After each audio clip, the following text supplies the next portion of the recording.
So Ruben Amorim is focusing on the next game, James. Behind the scenes, they're clearly focusing on central midfield. Are there other positions as well United would like to strengthen? Yeah, they're looking at forward options. Antoine Semenyo was a market opportunity and represents a market opportunity in January with that release clause.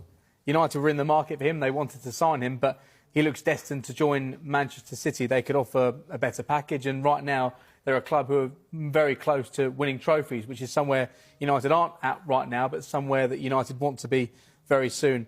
They're also monitoring the situation around players like Jean-Philippe Mateta at Crystal Palace, who got back to scoring ways yesterday, not been in the best of form for Crystal Palace right now. He's only got 18 months left on his contract, and it doesn't look like there's a real likelihood of him signing a new deal. So potentially in the summer, that represents a window where Jean-Philippe Mateta could move. I think it's unlikely Palace will sell him in the situation they're at, in the competition they're in right now at the moment. The other player is Yan Diomande from RB Leipzig, a winger, 19-year-old, one for the future. They're also looking at centre-backs because, yes, they've got plenty right now, but Harry Maguire is out of contracts in the summer. And Jeremy Jacquet, Crystal Palace were in for him in the summer. They end up signing JD Convo, but Jacquet from Rennes is a player they're looking at as well. So very much players they're looking at for now, but also those for the future as well, as they try to get United back to where they think the club should be. He said something similar, Mark, towards the end of last season about not having too much room for manoeuvre in the market. One of the keys probably for Manchester United was getting players out as well. Anthony going, Jadon Sancho going out on loan, Marcus Rashford going out on loan. Which players do you think are dispensable this month, and would Joshua Zirkzee be in that conversation? Yeah, he's absolutely a player that potentially could be leaving Manchester United. We've heard from Ruben Amorim there, and he was quite clear, really, in terms of no one has asked to leave, and he's not expecting anyone to ask to leave. However, Joshua Zirkzee taken off at half-time against Wolves after scoring, and we know that there is interest from Roma. Does it feel like his days are coming to an end at Old Trafford? Yes. There's normally noise because there's an opportunity. Clubs don't generally go in for clubs or make it known that they're interested in players if they haven't been given some kind of assurance or guidance or a little bit of information from the representatives of the player. Yeah, he'd be open to coming. He's not particularly happy at the club, or he's not getting the game time he wants at the club. So let's get some noise out there. You make the approach, and we'll see if we can get a deal done. Joshua Zirkzee, certainly one player that's on the radar of Roma at the moment, and you'd imagine there may be an opportunity for him to move on. Certainly, if not permanently, then at least on loan between now and the end of the window.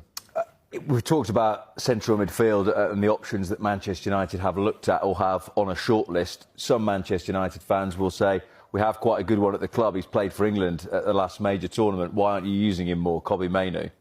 Well, Kobbie Mainoo, he's currently out injured. He's missed the last couple of games, but when he was fit, he wasn't given opportunities. He's yet to start a match in the Premier League so far this season. It's our understanding, despite the fact there continues to be talk around Kobbie Mainoo, that United would only consider selling him if they receive an exceptional offer. And in terms of any outgoings in this January window, there would have to be, if they were to be loans, with an obligation to buy, whereby United would receive a fee for the player. They're not going to be doing any clubs any favours, especially right now. They're potentially missing up to 8 first-team players for that game against Leeds this weekend. And we understand that Kobbie Mainoo, despite the fact it doesn't feel that way, is a key part of Manchester United's long-term future. And Ruben Amorim feels he's part of the long-term future as well. But what confuses us sometimes is the fact that Ruben Amorim doesn't seem to find a place for him in the starting 11 when he's fit. He says that Bruno Fernandes is the first choice in that position, and Kobbie Mainoo can only play in that position.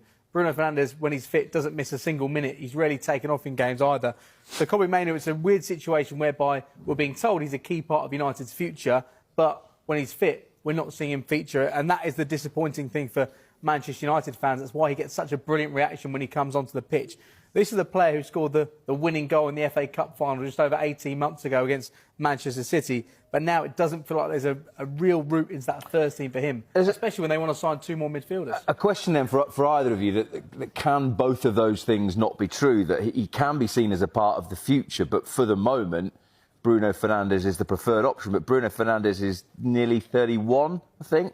So particularly in a central midfield position, 2 or 3 more years at the top before Kobbie Mainoo does become the future of Manchester United? I think with Kobbie Mainoo, because he's played for England and he's played at Euros for England, his career has accelerated at a rate that nobody really predicted. And he became a regular first-team player at Manchester United. I think we see the same with Miles Lewis-Skelly at Arsenal as well. They've accelerated to such a level where they feel like they should be getting first-team opportunities because their performances have merited them. But when you're such a young player, there are times in your career where progression isn't always upwards.